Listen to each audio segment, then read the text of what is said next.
हाल जापानमा बस्नु नै मित्रहरू नेपालमा केबल कारको यात्राको अनुभव लिनुभएकाहरू यदि जापानमा पनि त्यसरी नै केबल कारको यात्रा गरेर त्यसको अनुभव लिन चाहनुहुन्छ भने राजधानी टोकियो नजिकै रहेको योकोहामा सिटीमा हाल सञ्चालनमा रहेको योकोहामा एयर केबिनको ट्राभल गर्नुहोस्। त्यसको लागि साकुरागिचो स्टेसनमा बाई ट्रेन अथवा बसद्वारा त्यहाँ पुग्न सकिन्छ। मित्रहरू आज म त्यसैको ट्राभल एक्सपिरियन्स लिँदै ब्लग मार्फत तपाईहरुको जानकारीको लागि आरके ब्लग जापान युट्युब च्यानलमा यो भिडियो पोस्ट गर्नेछु। नोटिफिकेसन प्राप्त भएपछि यो भिडियो सबैले हेर्न सक्नुहुनेछ। अब आजको एयर केबिन ट्राभल ब्लग सुरु गर्दछु। साकुरागिचो स्टेसन नजिकै रहेको स्टार्टिङ पोइन्टबाट अन्तिमसम्मको दृश्यहरू यस ब्लगमा राखेर तपाईहरुलाई जानकारी दिने कोसिस गर्नेछु। साथीहरु तपाईहरु पनि योकोहामामा आउन चाहनुहुन्छ भने अवश्य पनि यो एयर केबिनको चाहिँ इन्जोय गर्नु होला। यहाँ चाहिँ एकदम बिस्तारै रूपमा यो केबल कारको चाहिँ आनन्द लिन सक्नुहुन्छ। तपाईहरु ग्रुपमा आएर पनि यो मण्डलामा बस्न सक्नुहुन्छ भने सिंगलमा आउन पनि यहाँ चाहिँ बस्न सक्नुहुन्छ। केही समय स्लो हुँदाखेरि यो रोकिने रहेछ, त्यसैले चाहिँ यो हल्लिन्छ। त्यो हल्लियो भनेमा तपाई नडराउनु होला, किनभने यो हल्लिएपछि यो ब्यालेन्स मिलाएर फेरि पुनः यो घुम्ने गर्छ। हामी जसरी नेपालमा केबल कारको ट्राभल गर्छौँ त्यस्तै हो यो पनि। यहाँ चाहिँ यो एयर केबिन भनेर भनिएको रहेछ। बाहिरबाट केही पनि देखिँदैन, भित्र रहेको मानिसहरू छ भने भित्रपट्टिबाट चाहिँ सम्पूर्ण सिनहरू हेर्न सकिन्छ। जस्तो चाहिँ म तपाईहरुलाई देखाउँछु। चारैतिर हेर्नु यसरी यो चाहिँ यसको पोल हो। यति माथिबाट यो समुद्रमाथि पोल छ। यो पोलबाट यसरी यहाँ अलिकति माथि चाहिँ हल्लिन्छ। यसरी अनि भिडियो पनि बनाउन सकिन्छ। तपाईहरु ग्रुपमा आएर यसमा रहन पनि सक्नुहुन्छ। म चाहिँ सिंगल आएको छु। म यो पुरै केबिन मेरो लागि नै छ। अन्य केबिनहरुमा 3 जना जसरी तपाईहरु आउनुहुन्छ त्यसरी नै बस्न सक्नुहुन्छ।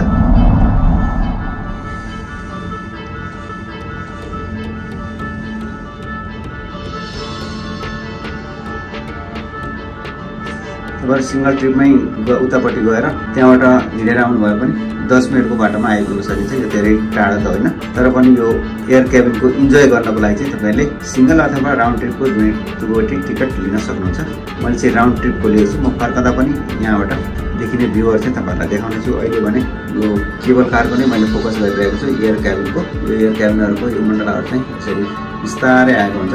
नेपालमा चाहिँ यसको स्पिड बढी हुन्छ केबल कारको, र त्यो चाहिँ नहल्लिकन जान्छ भने यो चाहिँ बेला बेलामा अलिअलि हल्लिँदो रहेछ। हल्ले पनि त्यसको इन्जोय चाहिँ राम्रोसँग लिन सकिन्छ।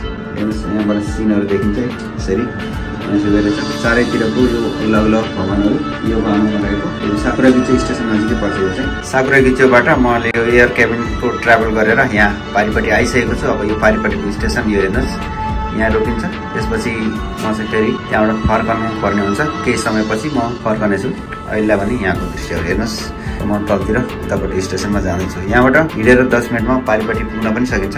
यो बीचबीचमा चाहिँ समुद्रहरूको यो पानीहरू छ, नहर जस्तो भनौँ, र यो स्लो भइरहेको छ अहिले उतापट्टि रोकिएपछि। र यी गुण्डलाहरू स्टेसनमा पुग्दै गर्दा बिस्तारै अगाडि बढ्छ। यसरी बिस्तारै अघि बढ्दा यसमा ट्राभल गर्ने हर कसैले त्यसको भरपूर आनन्द उठाउन सक्नेछ। र अहिले मैले पनि त्यही अनुभव लिइरहेको छु। तपाईहरु पनि यसरी नै एयर केबिनमा चढेर यसको भरपूर आनन्द उठाउनु होला।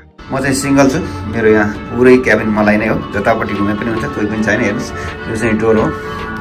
यतापट्टि यस्तो सिन छ र म आएको ठाउँ चाहिँ यतापट्टि हो। हेर्नुहोस् अब म यसरी घुमेर यतापट्टि आउँदैछु। ल हेर्नुहोस् यहाँ आयो। यहाँ आइसकेपछि यहाँ चाहिँ अलिक फास्ट आउँदो रहेछ। अब यहाँ ढोका खुल्छ है। ढोका यसरी ढोकाबाट खुलिसकेपछि म बाहिर निस्कन्छु। ठ्याक्क स्टप भयो। ढोका खोल्यो बिस्तारै।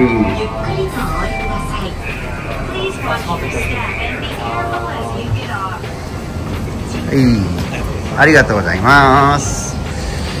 यही केबिन हो साथीहरु मैले ट्राभल गरेर आएको पारिपट्टिबाट। अब यहाँबाट हिँडेर जान पनि सकिन्छ। र यहाँबाट चाहिँ म फेरि पुनः मेरो 2 वे ट्रिप भएको हुनाले पुनः म यहाँबाट जानेछु अगाडिको स्टेसन। यसलाई चाहिँ एयर केबिन भनिन्छ। यो योकोहामाको साकुरागिचो स्टेसनबाट टिकट लिएर यहाँ आउन सकिन्छ। यो ठाउँलाई उङ्गा पार्क स्टेसन भनिन्छ। यहाँबाट आउट भएर म यस वरपरका दृश्यहरू अवलोकन गर्नेछु। त्यसपछि पुनः एयर केबिनमा चढेर जहाँबाट आएको थिएँ त्यहीँ जानेछु। भिडियो हेरिरहनु भएको मित्रलाई एउटा अनुरोध गर्न चाहन्छु। मेरो टेक सम्बन्धी युट्युब च्यानल पनि छ। यदि तपाईँ टेक सम्बन्धी जानकारी लिन चाहनुहुन्छ भने आरके टेक जापान युट्युब च्यानललाई सब्स्क्राइब गर्नुहोला। च्यानल भिजिट पश्चात शेयर, कमेन्ट अनि लाइक गर्न पनि अपिल गर्दछु, किनकि तपाईँको एउटा लाइक, शेयर र कमेन्टले मलाई आगामी दिनमा यस्तै भिडियोहरू बनाउन हौसला मिल्नेछ। त्यसैले तपाईँहरूलाई यो अनुरोधका साथै अब म यो कन्टिन्यू गर्न चाहन्छु यो ब्लगलाई नै।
डिस्क्रिप्सनमा मेरो अन्य युट्युब च्यानलहरूको लिङ्क राख्नेछु, त्यहाँ गएर तपाईँहरूले सिधै एक्सेस गर्नुहोला। तर डिस्क्रिप्सनमा गएर कसैले पनि हेर्ने गर्नुभएको छैन, त्यसैले सिधै स्क्रिनमा नै ती च्यानलहरूको नाम चाहिँ म मेन्सन गर्दैछु। युट्युबमा सर्च गरेर हेर्नुहोला भन्दै अगाडिका दृश्यहरू देखाउँदै यो ब्लगलाई कन्टिन्यू गर्दछु।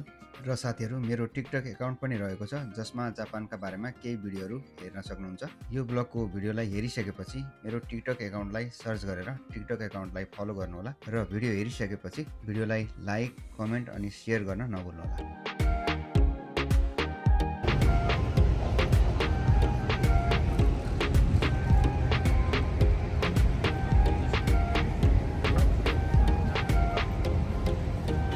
इन्ट्री लिएको टिकट चाहिँ यहाँ स्क्यान गरेर इन्ट्री गर्नुपर्ने हुन्छ। इन्ट्री भइसकेपछि यो एयर केबिनमा तपाईँले ट्राभल गर्न सक्नुहुन्छ। सिङ्गल भए सिङ्गल, जोइन्टमा हुनुहुन्छ जोइन्ट पनि गर्न सक्नुहुन्छ। फ्रेन्ड्स, अब म यो पारिपट्टिबाट अब साकुरागिचो स्टेसन जाँदैछु। म यहाँ एयर केबलमा चढिसकेको छु। अब यहाँबाट साकुरागिचो स्टेसन जाने हो। बिस्तारै जान्छ। यहाँ स्टार्टिङमा अलि पर पुगेपछि केही हल्लिएको जस्तो महसुस हुन्छ। कहिलेकाहीँ एकछिन रोकिँदाखेरि 2-3 सेकेन्ड रोकिँदाखेरि हल्लिएको जस्तो पनि हुन्छ। पहिलोचोटि चढ्दै हुनुहुन्छ भने तपाईँहरू केही डराउनु पनि हुन्छ होला। सायद समुद्रमाथि ठ्याक्क त्यो केही सेकेन्ड चाहिँ रोकिँदाखेरि हल्लिएको जस्तो हुन्छ, तर तपाईँहरू डराउनु चाहिँ पर्दैन है। हेर्नु होला यहाँको भ्यूहरू मैले यहाँ देखाइरहेको छु।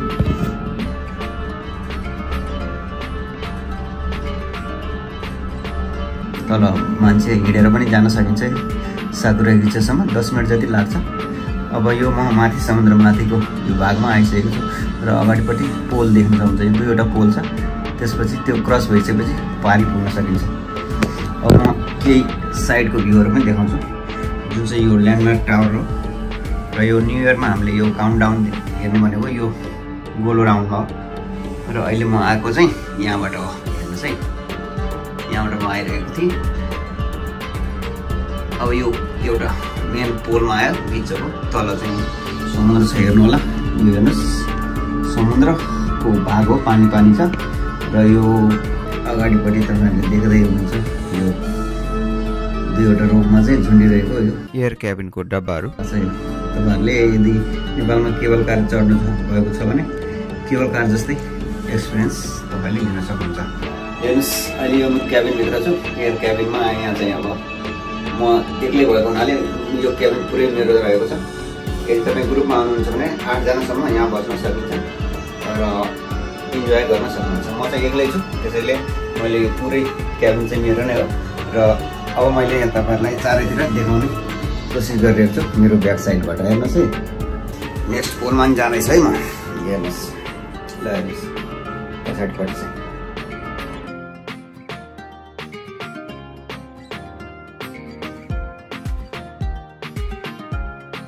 यहाँ 1-2 सेकेन्ड रोक्यो भने चाहिँ हल्लिन्छ यो, नत्र भने स्मुथली नै यो चलिरहेको हुन्छ। कहिलेकाहीँ 1-2 सेकेन्ड रोकेको जस्तो पनि हुँदो रहेछ। त्यो रोकेको बेलामा चाहिँ केही हल्लिएको जस्तो हुन्छ, नत्र भने फुल एक्सपिरियन्स लिन सक्नुहुन्छ केबल कार जस्तै। र यसलाई यहाँ एयर क्याबिन भनिँदो रहेछ। बाहिरबाट चाहिँ त्यति मानिसहरूलाई देख्न सकिन्न भने भित्रबाट चाहिँ पुरै भ्यूहरू देख्न सकिन्छ। हेर्नुहोस्,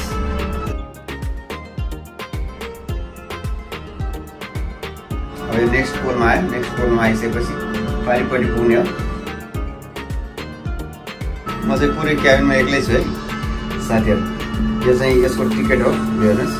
मैले चाहिँ 2A को लिएको थिएँ। तपाईँ 1 सिङ्गल ट्रिपको लिनुहुन्छ भने 1000 एन, चाइल्डको लागि चाहिँ 500 एन, र त्यसै गरी वृद्ध हुनुहुन्छ अस्वस्थ हुनुहुन्छ भने चाहिँ उहाँहरूको लागि स्पेसली डिस्काउन्ट हुन्छ, र ग्रुपमा आउनुहुन्छ भने 10% डिस्काउन्ट पनि पाउनेछ। त्यसको लागि चाहिँ 20 जनाभन्दा बढी हुनुपर्छ। यसरी नै तपाईँहरूले नेपालमा केबल कारको इन्जोय गर्नुभएको जस्तै यहाँ पनि यो एयर क्याबिनको ट्राभल गरेर इन्जोय लिन सक्नुहुन्छ। चारैतिरको यहाँको भ्यूहरू हेर्न सक्नुहुन्छ। वारीबाट पारिबाट वारी हो, धेरै टाढो छैन। तर तपाईँहरूले इन्जोय गर्नुको लागि चाहिँ 1000 एन पे गर्नै पर्ने हुन्छ टिकटको लागि। नेक्स्ट फाइनली म वारीपट्टि आएको छु। अब यो रक्सुल्दै चाहिँ यो खुल्यो। अब म बाहिर निस्किन्छु।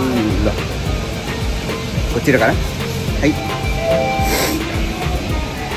ल हेर्नुहोस् यहाँबाट। By by. अहिले चाहिँ म यो एयर क्याबिनको ट्राभल गरेर यहाँ साकुरागिती स्टेसन आएको छु। अब म यहाँबाट फर्कने तयारीमा छु। हस् त साथीहरू, आजको यो योकोहामा एयर क्याबिनको ब्लग यही समाप्त गर्दछु। अर्को ब्लग लिएर छिटै आउँदैछु, प्रतीक्षा गर्नुहोला। नमस्कार।